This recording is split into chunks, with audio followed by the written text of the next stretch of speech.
আল্লাহ রাব্বুল আলামিন বলেন, মুসারে ভয় নাই, বাতিলের সামনে ময়দানে তোমাকে নামায় দিয়া তোমাকে একা আমি ছেড়ে দেই নাই, আমি আল্লাহ রাব্বুল আলামিন তোমার সাথে আছি, ভয় করার কোনো কারণ নাই। হাতের লাঠি ছেড়ে দাও। মুসা আলাইহিস সালাম লাঠি ছেড়ে দিলেন, লাঠি সাফ হয়ে গেল। আর যখন হা করলো, জাদুকরদের তৈরি করা সমস্ত সিংহ বাঘ আর সাপগুলি মুসা আলাইহিস সালামের লাঠির পেটের মধ্যে ঢুকে গেল। জাদুকরেরা তারা চিন্তা করলো, অবাক হয়ে গেল। তারা ভাবলো আমরা যেটা দেখাইছি এটা তো জাদু, কিন্তু মুসা আলাইহিস সালাম যেটা দেখাইছেন এটা জাদু হতে পারে না, যেহেতু জাদু খেয়ে ফেলেছে। জাদু খেয়ে ফেলে যে জিনিস ওটা তো জাদু হতে পারে না, ওটা জাদুর বাপের চাইতেও বড় কোনো জিনিস, অর্থাৎ জাদুর দাদা হবে হয়তো, তা না হলে জাদু খেলো কি করে? এই যে ওই সময় ছিল জাদুর প্রভাব, সেই জাদুটাকে যে খেয়ে ফেললো, এইটার নাম হচ্ছে মুজিজা। এটার নাম কি? মুজিজা। হযরতে দাউদ আলাইহিস সালামের জামানায় সমরাস্ত্র তৈরি একটা প্রভাব ছিল। হযরত দাউদ আলাইহিস সালাম নিজে অস্ত্র তৈরি করতেন। তারপরে অস্ত্র তৈরি করতে গেলে লোহা আগুনে পোড়াতে হয়, তারপরে পিটাতে হয়, গলাতে হয়, নানান কিছু করতে হয়। দাউদ আলাইহিস সালামকে আল্লাহ রাব্বুল আলামিন এমন মুজিজা দিলেন, তিনি যখন লোহা মুঠো করে ধরতেন হাতের ভিতরে, লোহা পানি হয়ে হাতের ফাঁকের মধ্য দিয়া তাপ পড়ে যেত পানি হয়ে। এভাবে মুজিজা তাকে দেওয়া হলো। সুলাইমান আলাইহিস সালামের মুজিজা ছিল তক্তার উপরে বসতেন, ইঞ্জিন লাগতো না, মেশিন লাগতো না, বিনা ইঞ্জিনে বিনা মেশিনে তক্তা হাওয়ার উপরে উড়ে সারা পৃথিবী ঘুরে আসতেন। ঈসা আলাইহিস সালামের মুজিজা ছিল জন্মদের চোখের উপরে হাত বুলিয়ে দিতেন, সঙ্গে সঙ্গে চোখ তার ভালো হয়ে যেত। আবার কুষ্ঠ ব্যাধিগ্রস্ত লোকের গায়ে হাত বুলিয়ে দিলে তার শরীর ভালো হয়ে যেত। এটা ছিল তার মুজিজা। রাসূল পাক সাল্লাল্লাহু আলাইহি ওয়াসাল্লামের সময় মুজিজা, তার সময় প্রভাব ছিল সাহিত্যের, সাহিত্য আর কবিত্বের এত বেশি প্রভাব বিস্তার হলো, তারা কবিতা লিখে লিখে রচনা করে করে কাবা শরীফে লাগাই দিত। পারলে এই কবিতার সাথে মোকাবেলা করো এই চ্যালেঞ্জের। আল্লাহ রাব্বুল আলামিন সেই সময় কোরআনে কারীমকে অবতীর্ণ করে দিলেন। কোরআনে কারীম দুনিয়ার সমস্ত সাহিত্য আর কবিত্বের সমস্ত মানকে ছাড়িয়ে চলে গেছে এমন এক পর্যায়ে, কিয়ামত পর্যন্ত কোরআনের সাহিত্যের ভাবধারা এর মানকে উতরে যেতে পারবে এমন সাহিত্যের জন্ম আজও হয় নাই, ভবিষ্যতেও হবে না। এটা হলো রাসূল পাক সাল্লাল্লাহু আলাইহি ওয়াসাল্লামের মুজিজা। রাসূল সাল্লাল্লাহু আলাইহি ওয়াসাল্লামের 3000 মুজিজার ভিতরে শ্রেষ্ঠ মুজিজা হচ্ছে কোরআন। শ্রেষ্ঠ মুজিজা কি? তাই আমি বলতেছিলাম, নবীরা দুনিয়া থেকে বিদায় হয়ে গেছেন, মুজিজা সাথে নিয়ে গেছেন। দাউদ আলাইহিস সালাম ইন্তেকাল করলেন, তার মুজিজা লোহা পানি করা মুজিজা কবরে নিয়ে গেছেন। আজ আর কেউ লোহা চাপ দিলে পানি হয় না। সুলাইমান আলাইহিস সালাম দুনিয়া থেকে বিদায় হয়েছেন, মুজিজা কবরে নিয়ে গেছেন। আজ আর কেউ বিনা ইঞ্জিনে তক্তায় বসলে তক্ত আর বাতাসে উড়ে বেড়ায় না। হযরতে মুসা আলাইহিস সালাম বিদায় হয়ে গেলেন দুনিয়া থেকে, লাঠিও তার চলে গেছে। আজ আর দুনিয়ায় হাজার লাঠি একযোগে ফেললেও ছোট্ট একটা সাপও আর হবে না। ঈসা আলাইহিস সালাম বিদায় হলেন, মুজিজা চলে গেল সাথে। আজ পৃথিবীর কোনো মানুষ কারো কোনো জন্মদের চোখের উপরে হাত বুলালে চক্ষু আর ভালো হয়ে যাবে না, মুজিজা কবরে চলে গেছে। কিন্তু আপনার আমার নবী, বিশ্ব নবী জনাবে মুহাম্মদুর রাসূলুল্লাহ সাল্লাল্লাহু আলাইহি ওয়াসাল্লাম দুনিয়া থেকে বিদায় গ্রহণ করেছেন, মুজিজা সাথে নিয়ে যান নাই। ওই কোরআনে কারীমের মুজিজা আজও আছে, কিয়ামত পর্যন্ত থাকবে। রাসূল পাক সাল্লাল্লাহু আলাইহি ওয়াসাল্লামের এই মুজিজা কিয়ামত পর্যন্ত থাকবে, কেউ এই মুজিজা নষ্ট করতে পারবে না। গ্যারান্টি। এই মুজিজা রক্ষা করার দায়িত্ব কে নিয়েছেন? আল্লাহ রাব্বুল আলামিন বলেছেন, নাহনু নাযালনাল যিকরা ওয়া ইন্না লাহু লাহাফিজুন। কোরআনে কারীম অবতীর্ণ করেছি আমি আল্লাহ, আর এর সংরক্ষণের সবটুকুন দায়িত্ব আমি আল্লাহ আমার নিজ হাতে গ্রহণ করেছি। হেফাজতের সবটা দায়িত্ব আমার। তাই বিশ্ব জুড়ে আজ কোরআন রয়েছে হেফাজতে, কোনো কিতাব হেফাজতে নাই, শুধু কোরআন হেফাজতে আছে। মানুষ এটাকে মুখস্থ করে করে হেফাজত করে রেখেছে। হুজুর আপনাদের সামনে বলেছেন সূরা তো দূরের কথা, আয়াত তো দূরের কথা, জের জবর তো দূরের কথা, একটা কলমের নিদ ধরে যে জায়গাটায় একটা নকতা, এই নকটাটারও পরিবর্তন কেউ করতে পারে নাই। সামনে পারবে নাকি? সামনেও পারবে না। জোরে সোরে কোন সুবহানাল্লাহ। এই কোরআনের ইজ্জত যারা দিবে আল্লাহ তাদের ইজ্জত বাড়ায় দেবে। সুবহানাল্লাহ ভামদি। কোরআনকে নিয়ে যে আগ বাড়বে সে যদি জিরো হয় আল্লাহ হিরো বানায় দিবেন। আর কোরআনকে যদি কেউ বেইজ্জত করার চেষ্টা করে সে যদি হিরো হয় আল্লাহ তাকে দুনিয়া আখিরাতে জিরো বানায় দিবেন। কি বানায় দিবেন? জিরো বানায় দিবেন। সুবহানাল্লাহ বিহামদিহি। সুতরাং কোরআনে কারীম হচ্ছে, কোরআনে কারীম আমাদের কলিজা, আমাদের ঈমান, আমাদের রক্ত, আমাদের ব্রেন, আমাদের মগজ, আমাদের জীবন, আমাদের বেঁচে থাকা, আমাদের মরে যাওয়া, আমাদের সম্মান, আমাদের স্বাধীনতা, আমাদের সার্বভৌমত্ব, আমাদের সুখ, আমাদের সমৃদ্ধি সব কিছু কোরআনকে কেন্দ্র করে। সব কি কেন্দ্র করে? কোরআনকে কেন্দ্র করে। কোরআন থাকে তো আমরা থাকবো। অর্থাৎ কোরআন ভিত্তিক জীবন যদি আমরা চালাতে পারি দুনিয়ায় শান্তি পাবো, আখিরাতেও শান্তি পাবো, কোনো সন্দেহ নাই। সেই জন্য কোরআনে কারীমকে আমাদের বুকে ধারণ করতে হবে। এই কোরআনের কত বড় মর্যাদা হবে জানেন? রাসূল পাক সাল্লাল্লাহু আলাইহি ওয়াসাল্লাম বলেছেন, কোরআন যে ব্যক্তি পড়বে আর ওই অনুযায়ী আমল করবে, কিয়ামতের দিন তার মা বাপের মাথার উপরে সুন্দর দুটি নূরের টুপি পরিয়ে দেওয়া হবে। তা হলো সেই যে ব্যক্তি তার ছেলেকে, সন্তানকে কোরআন পড়িয়েছে আর কোরআন অনুযায়ী আমল করেছে পৃথিবীর বুকে। সেই কারণে রব্বুল আলামিন সন্তুষ্ট হয়ে তার মা বাপের মাথার উপরে এমন দুটো নূরের টুপি পরিধান করায় দেবে যার উজ্জ্বলতা চন্দ্র সূর্যের আলোকে হার মানায় দেবে। কোরআনে কারীমকে যারা মহব্বত করে পড়তো, দেখেন এমন এক কিতাব যা অধিকাংশ মানুষে বোঝে না। কিন্তু আপনারা বলেন না বুঝে পৃথিবীতে কোন বই পড়ে, এরকমের একটা বইয়ের নাম জানেন আপনারা? কোন বলতে পারবেন?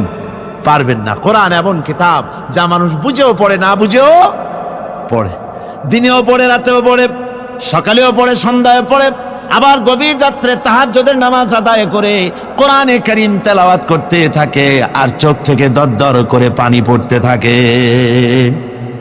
হাদিস শরীফে রাসূলুল্লাহ বলেছেন, কিয়ামতের দিন কোরআনের তেলাওয়াতকারীকে আল্লাহ রাব্বুল আলামিন বলবেন, ও আমার বান্দা, তুমি দুনিয়ার বুকে কোরআনে কারীমকে যেমন থেমে থেমে তেলাওয়াত করতে, ওইভাবে করে তেলাওয়াত করতে থাকো আর জান্নাতের উপরে উঠতে থাকো। কোরআনে কারীম থেমে থেমে তুমি যেভাবে দুনিয়ায় পড়তে, ওইভাবে আয়াতে আয়াতে থেমে থেমে পড়ো আর উঠতে থাকো বেহেশতের মধ্যে। তোমার তেলাওয়াত যেখানে গিয়ে শেষ হবে বেহেশতে ওইটাই হবে তোমার অবস্থান স্থল। সুবহানাল্লাহ ওয়া বিহামদিহি। আল্লাহ যেন আমাদেরকে আহলে কোরআন বানায় দেন। সবাই বলি আমিন। জোরে বলেন আমিন। আল্লাহ যেন আমাদেরকে কোরআনের সহি করে কোরআন তেলাওয়াত করার তৌফিক দান করেন। সবাই বলুন আমিন। কোরআন যেন বুঝতে পারি, কোরআন অনুযায়ী যেন আমল করতে পারি, এ তৌফিক যেন আল্লাহ আমাদের দেন। আমরা সবাই বলি আমিন। আমার ভাইয়েরা, কোরআনে কারীমের উপরে আমি দীর্ঘ কোনো ভূমিকা না দিয়ে এখন যেখান থেকে আলোচনা করতে চাই, চলুন সেখানে আমরা চলে যাই। কোরআন থেকে সরাসরি আমরা আলোচনা করতে চেষ্টা করি। কোরআন এসেছে আমাদের ভাগ্য চমকায় দিতে। কোরআন আমাদেরকে এজন্য আসে নাই যে কোরআন আমাদের জন্য কোনো মুসিবত নিয়ে এসেছে, কোরআন আমাদের জন্য শুধুমাত্র তাবিজ নিয়ে এসেছে, কোরআন আমাদের জন্য ঝাড়ফুঁক নিয়ে এসেছে, তা নয়। কিন্তু বন্ধু, কোরআন এসেছে আমাদের জীবনের সব কথা নিয়ে। এর মধ্যে কিছু বাদ দেওয়া হয় নাই। পিঁপড়ার মতো একটা ছোট্ট তুচ্ছ প্রাণীকেও বাদ দেওয়া হয় নাই, হাতির মতো বিরাট জন্তুকেও বাদ দেওয়া হয়নি। সব কোরআনে কারীমের মধ্যে বলা হয়েছে। এর ভিতরে এটা রাজনীতির বই নয়, কিন্তু রাজনীতির মূলনীতি আছে। রাজনীতির কি আছে? মূলনীতি আছে। এটা অর্থনীতির কিতাব নয়, কিন্তু অর্থনীতির মূলনীতি এর মধ্যে রয়েছে। এটা সমাজনীতির কিতাব নয়, কিন্তু সমাজনীতির মূলনীতি এখানে আছে। এটা দর্শনের কিতাব নয়, কিন্তু এর মধ্যে দর্শনের মূলনীতি রয়েছে। এটা বিজ্ঞানের কোনো বই নয়, কিন্তু বিজ্ঞানের মূলনীতি, তথ্য, থিওরি এর মধ্যে রয়ে গেছে। আপনি জিওলজি বলেন, জুলজি বলেন, থিওলজি বলেন, ফিলসফি বলেন, মেডিকেল বলেন, সার্জারি বলেন, যে কোনো ডিপার্টমেন্ট বলুন, সব এর মধ্যে আছে। এর মধ্যে নাই পৃথিবীতে মানুষের দরকার অথচ কোরআনে নাই এমন কোন বিষয় নাই। সব বিষয়ের মূলনীতি হচ্ছে কোরআনে কারীম। সুবহানাল্লাহ ওয়া বিহামদি। এখানে সব আছে। এই কোরআনের জ্ঞান যার কাছে নাই সে সব থেকে মাহরুম। সব থেকে কি? আল্লাহর নবী বলেন, ইন্নাল্লাযী লাইসা ফি জাওফিহি শাইয়ুম মিনাল কুরআনি কাল বাইতিল খারিব। আল্লাহর নবী বলেন, যে স্মৃতিপট, যে দেহটা কোরআন থেকে খালি, সেটা একটা উজাড় বাড়ির মতো, একটা বিরানা বাড়ির মতো, একটা সারা বাড়ির মতো, যেখানে যে বাড়িতে মানুষ বাস করে না, ওই বাড়িতে যা থাকে, একটা যে স্মৃতিপটে কোরআন নাই, যে দেহে কোরআন নাই, ওই দেহটাও ওই রকম। আমার ভাইয়েরা, কোরআনে কারীম এই হচ্ছে সবচাইতে শ্রেষ্ঠ জ্ঞানের কিতাব। আল্লাহ পাক এই কোরআনের মধ্যে বলেছেন, ওমা উতিতুম মিনাল ইলমি ইল্লা কালিলা, তোমাদেরকে খুব সামান্যতম জ্ঞান দেওয়া হয়েছে। মানুষের জ্ঞান কি? সামান্য। আচ্ছা, সেই সামান্য জ্ঞানের একটু পরিচয় আমি দেই। মানুষের জ্ঞান তো সামান্য, সেই সামান্য জ্ঞানের একটু পরিচয় দিয়েই তাফসীর শুরু হবে ইনশাআল্লাহ। সামান্য জ্ঞান, মানুষের সামান্য জ্ঞান কত? সামান্য জ্ঞানটা হচ্ছে, আমরা আগে পায়ে হাঁটতাম, দ্রুত যাওয়ার জন্য গরুর গাড়ি আবিষ্কার করলাম, গরুর গাড়ি শেষ হলো, তারপরে আমরা সাইকেল নিলাম, রিক্সা নিলাম, টেম্পু নিলাম, কার নিলাম, বাস নিলাম, ট্রেন নিলাম, এরপরে প্লেন আবিষ্কার হলো, রকেট আবিষ্কার হলো, সারা পৃথিবী ঘন্টার ভিতরে সারা দুনিয়া ঘুরে আসার মতো যান আমরা তৈরি করে ফেললাম। সমুদ্রের ভিতরে আপনার 3 মাস সাঁতরায়, আমরা বুঝি সমুদ্রের মধ্যে সাঁতরাইতে পারবো না, সেজন্য আমরা সাবমেরিন আবিষ্কার করলাম। আমরা পাখির সাথে পাল্লা দিয়ে প্লেন আবিষ্কার করলাম। আমরা চিতাবাঘের সাথে পাল্লা দিয়ে আমরা ট্রেন আবিষ্কার করলাম। চিতাবাঘ আর কি দৌড়াইতে পারে? তার থেকে আমার কার, আমার গাড়ি, আমার ট্রেন এখন অনেক বেশি চলে। অবশ্য বাংলাদেশি ট্রেন না, বাংলাদেশি ট্রেন তো ঘন্টায় বোধহয় কত 7 মাইল না 10 মাইল চলে। জাপান যে ট্রেন আবিষ্কার করেছে 300-350 মাইল স্পিডে সেটা চলে, প্লেনের সমান, প্রায় প্লেনের সমান। এইটা বুলেট ট্রেন তার নাম দেওয়া হয়েছে, জনমের মতো চলে। কথা বুঝতে পেরেছেন? এরকম চললো। তারপরে এই পৃথিবীর মানুষের জ্ঞান, সামান্য জ্ঞান দেখেন, সামান্য জ্ঞান কদ্দূর। সামান্য জ্ঞানে রাশিয়া, আমেরিকা, ব্রিটেন, ফ্রান্স, ওরা স্যাটেলাইট ছেড়ে দিয়েছে মহাকাশে। স্যাটেলাইট মহাকাশে ঘুরতেছে, কোনো ড্রাইভার নাই, কোনো ক্যাপ্টেন নাই, ঘুরতেছে মহাশূন্যের উপরে, পৃথিবীর মাটি থেকে 300-400 মাইল উপরে ঘুরতেছে। তারা দুনিয়ার খবর সংগ্রহ করছে, দেশে দেশে তা প্রেরণ করতেছে। সবকিছু তারা এই স্যাটেলাইটের মাধ্যমে করছে। বছরের পর বছর ধরে স্যাটেলাইট ঘুরছে। ওইখানে পৃথিবীর মাটি থেকে 400 মাইল উপরে স্যাটেলাইটের ভেতরে যদি কোনো যান্ত্রিক গোলযোগ হয়, ওয়াশিংটনে বসে কম্পিউটারে মনিটরিং করে 400 মাইল দূরের মেশিন ভালো করে দিচ্ছে। এই হলো সামান্য জ্ঞান। কথা বুঝতে পেরেছেন? এই হলো সামান্য জ্ঞান। এই যদি সামান্য জ্ঞান হয়, তাহলে আল্লাহ সুবহানাহু ওয়া তাআলার কত বড় জ্ঞান। সুবহানাল্লাহ পড়েন। আমার বন্ধুগণ, আটলান্টিক মহাসাগরের ভেতরে যদি একটা পাখি তার ঠোঁটটা ডুবায় দিয়ে ঠোঁটটা উঠায়, আপনারা বলেন সাগরের, আটলান্টিক মহাসাগরের পানি কমবে কতখানিক? জি, 1 ফোঁটাও কমবে না। কদ্দুর আর পানি আসবে তার ঠোঁটে?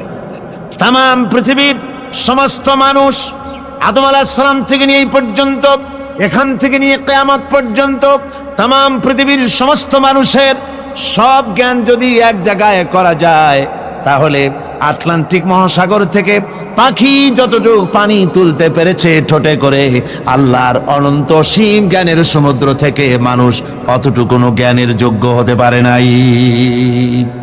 ওই অসীম জ্ঞানের মালিক হচ্ছেন আমার আল্লাহ সুবহানাহু ওয়া তাআলা। তার কাছ থেকে এসেছে কোরআন। এই কোরআন হচ্ছে আসল জ্ঞান। এজন্য ডক্টর মরহুম শহীদুল্লাহ তিনি বলতেন, যখন তিনি মানুষের সাথে, শিক্ষিত লোকদের সাথে যখন বসতেন, বলতেন যে তোমরা ডিগ্রি অনেক অর্জন করেছো, বিদেশ থেকে অনেক ডিগ্রি নিয়ে এসছো, কিন্তু শুনে রাখো তোমরা পণ্ডিত ঠিকই, কিন্তু কোরআনের জ্ঞান যদি না থাকে, কোরআনের ইলম যদি তোমাদের না থাকে, তাহলে তোমরা হচ্ছ পণ্ডিত ঠিকই, তবে তোমরা মূর্খ পণ্ডিত। কি পণ্ডিত? মূর্খ পণ্ডিত। কোরআনের জ্ঞান নাই তো জিরো, কিচ্ছু নাই। আসল জ্ঞান হচ্ছে কিসের জ্ঞান? কোরআনের জ্ঞান। আসুন কোরআন থেকে আমাদের হেদায়েত, আল্লাহ পাক আমাদের কি দিচ্ছেন কোরআন থেকে তা নিতে চেষ্টা করি। সবাই আমার সাথে যথারীতি শয়তানের ওয়াসওয়াসা থেকে পানাহ নেওয়ার জন্য আসুন আমরা আল্লাহর কাছে পানাহ চেয়ে নিই আগে। তার কারণ হচ্ছে শয়তান ওয়াসওয়াসা দিয়ে আপনাকে অন্যমনস্ক করে দিতে পারে। আর এই শয়তান থেকে পানাহ দিতে পারে কেবলমাত্র আল্লাহ রাব্বুল আলামিন। কে পানাহ দিতে পারে? আল্লাহ তাআলা। আমরা যদি এই মাহফিলের চতুর্দিকে পুলিশ, বিডিআর আর আর্মি সব যদি বন্দুক নিয়ে খাড়া করে রাখি, যে আপনারা দেখবেন শয়তান যেন মোটে না ঢুকতে পারে, কি বলেন? ঠেকাইতে পারবে বন্দুক দিয়ে? পারবে না। শয়তান থেকে কেবলমাত্র পানাহ দিতে পারে কে? আস-সাফ সূরাটি মদিনা মুনাওয়ারায় অর্থাৎ রাসূল পাক সাল্লাল্লাহু আলাইহি ওয়াসাল্লামের মদনী জিন্দেগিতে সূরাটি অবতীর্ণ হয়েছে। আল্লাহ রাব্বুল আলামিন ঘোষণা করছেন, আকাশ এবং জমিনের মধ্যে যা কিছু আছে সব তাসবিহ পড়ছে, তাসবিহ করছে আল্লাহ পাকের। তিনি সর্বজয়ী এবং মহাবিজ্ঞানী। হে বিশ্বাসীরা, তোমরা যারা ঈমান এনেছ শোনো, তোমরা সে কথা কেন বলো যা তোমরা করো না। আল্লাহর কাছে ক্রোধ উদ্রেককারী, সব থেকে বেশি আল্লাহর কাছে ক্রোধ উদ্রেককারী ব্যাপার হচ্ছে যে তোমরা যা বলো তা তোমরা করো না। আসলে আল্লাহর কাছে প্রিয়পাত্র তো তারা যারা নাকি আল্লাহ রাস্তায় লড়াই করে সারিবদ্ধভাবে ইস্পাত দৃঢ় লৌহ প্রাচীরের মতো হয়ে। স্মরণ করো মূসা আলাইহিস সালামের কথা, যখন তিনি তার কওমকে বলেছিলেন, হে আমার জাতি, কেন তোমরা আমাকে উৎপীড়িত করছো, অথচ তোমরা ভালো করেই জানো যে আমি আল্লাহর পক্ষ থেকে রাসূল হয়ে এসেছি। পরে আল্লাহ রাব্বুল আলামিন পরে তারা যখন বক্রতার পথ অবলম্বন করলো, আল্লাহ রাব্বুল আলামিন তাদের দিলকেও বক্র করে দিলেন। আর আল্লাহ ফাসিকদেরকে কখনো হেদায়েতের রাস্তা দেখান না। এ হলো আয়াতগুলির শাব্দিক তর্জমা। সূরাটি রাসূল পাক সাল্লাল্লাহু আলাইহি ওয়াসাল্লামের মদনী জিন্দেগিতে অবতীর্ণ হয়েছে। ওহদের যুদ্ধের সমসাময়িক সময় সূরাটি নাজিল হয়েছে বলে মুফাসসিরিন কিরাম লিখেছেন। সূরাটির প্রথমেই মুমিনদেরকে সতর্ক করা হয়েছে এই বলে যে ওই সব লোক হচ্ছে ঘৃণ্য লোক, আল্লাহর কাছে ওই সব লোকেরা ঘৃণ্য যারা মুখে যে কথা বলে কাজে তা পরিণত করে না। এরা আল্লাহর কাছে দারুণ ঘৃণ্য ব্যক্তি। আর আল্লাহর কাছে দারুণ প্রিয় লোক হচ্ছে তারা যারা নাকি আল্লাহর দ্বীনকে প্রতিষ্ঠার জন্য আল্লাহর রাস্তায় সীসা ঢালা প্রাচীরের